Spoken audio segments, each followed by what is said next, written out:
दोस्तों इस समय आपके सामने स्क्रीन पे हैं 6 ट्रायंगल्स और 6 ट्रायंगल्स में हम पूरे हाइट एंड डिस्टेंस को समझने का प्रयास करेंगे। पहला ट्रायंगल है, मान लेते हैं इसमें ये 30 डिग्री है, ये 60 डिग्री है, ये 90 डिग्री है।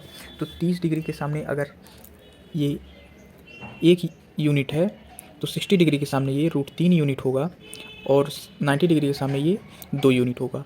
अगर ऐसी ट्रायंगल कहीं भी मिल जाए तो इसका जो साइड्स हैं इनके रेशियो यही होंगे, 1 √3 और 2। एंगल के सामने याद रखिएगा, 30 डिग्री के सामने साइड जो होगी सबसे छोटी होगी, 60 डिग्री के सामने की जो साइड होगी वो उससे बड़ी होगी और 90 डिग्री के सामने की जो साइड होगी वो सबसे बड़ी होगी। इसी प्रकार इसमें से है, इसमें मानते हैं ये अगर ये दोनों एंगल 45 डिग्री के हैं, 45 डिग्री की, तो ये दोनों भुजाएं इक्वल होंगी क्योंकि ये दोनों एंगल बराबर हैं।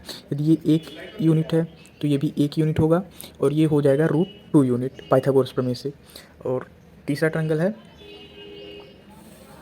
अगर ये 75 डिग्री है तो ये हो जाएगा 15 डिग्री, 180 डिग्री हो गया।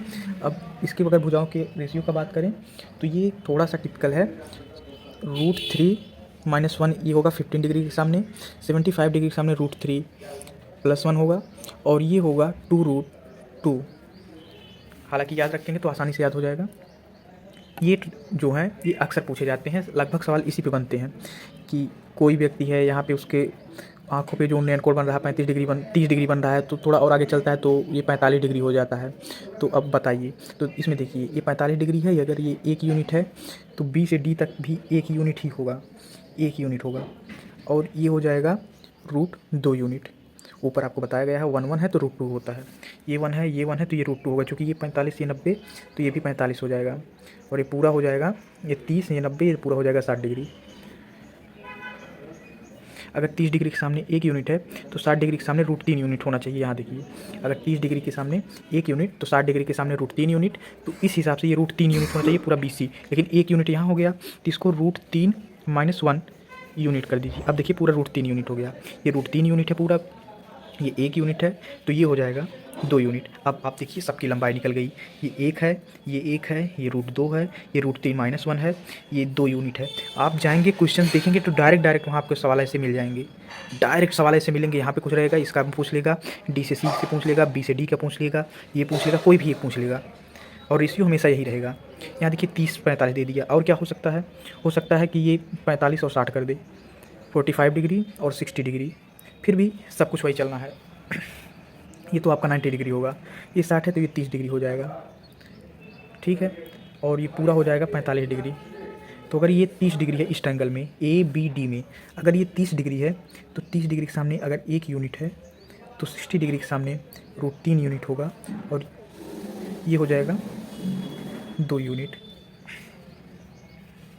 अब पूरे बड़े ट्रायंगल में देखिए ABC, बड़े ट्रायंगल में क्या है, 45 डिग्री के सामने √3 यूनिट है तो ये भी B से C भी √3 यूनिट ही होना चाहिए, क्योंकि यहाँ देखिए ABC दूसरे फिगर में 45 के सामने अगर 1 यूनिट है तो इसके सामने भी 1 यूनिट ही होगा। तो अगर इस 45 के सामने AB √3 यूनिट है तो ये BC भी √3 यूनिट ही होना चाहिए। अगर ये 1 यूनिट हुआ तो ये √3 - 1 यूनिट ही होगा। अब देखिए पूरा यहाँ भी निकल गया, ये हो गया, ये आपका हो जाएगा, ये √3 है, ये भी √3 है, ये हो जाएगा √3। तो यहाँ देखिए आप, अगर 1 है, ये 1 है तो ये इसका √2 गुना हो जाता है, तो √3 ये हो जाएगा √6, हाँ ये हो जाएगा आपका √6। और इसमें बात करें अगर तो आपका क्या हो गया, 30 45 हो गया, 45 60 हो गया। अब क्या बचता है, 30 60। अगर जैसे कह दिया कि यहाँ 30 डिग्री है,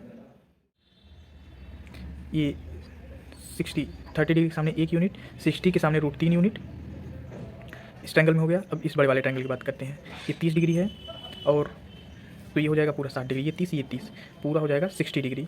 तो 30 डिग्री के सामने अगर √3 यूनिट है तो 60 के सामने 2 यूनिट, इसका मतलब √3 गुना होगा, तो √3 में √3 का गुणा करेंगे तो ये हो जाएगा 3, 1 ये तो 2 ये हो जाएगा। एक बार कैसे समझिए, इस ट्रायंगल में 30 है, 60 है, 90 है, 30 के सामने 1, 60 के सामने √3।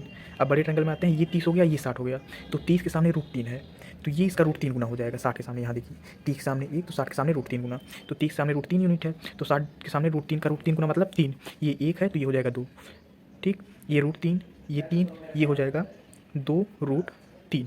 आप करके देख लीजिए, 3 का स्क्वायर 3 होगा, ये 9 होगा, 3 2 1 3, 3 का स्क्वायर 9, 9 3 12, 12 का रूट निकालेंगे तो 2√3 ही आएगा। तो फिगर नंबर 1 ये है, 2 ये है, 3 ये है, 4 ये है, 5 है, 6 है। इस छवों को अगर आप ध्यान से देख लेंगे तो इसके बाहर आपका हाइट एंड डिस्टेंस नहीं जाने वाला है लगभग किसी भी एग्जाम में। अगर पिक में थोड़ा दिक्कत हो यहाँ वीडियो में तो इसका मैं पिक जो है वो डाल दे रहा हूँ डिस्क्रिप्शन में, वहाँ से आप जाके पिक देख लीजिएगा, एकदम क्लियर हो जाएगा। रेशियो यही रहेगा, आपके सामने है। ठीक है, धन्यवाद। चैनल को लाइक सब्सक्राइब जरूर कर दीजिएगा ताकि हम ऐसे और बनाते रहें वीडियो।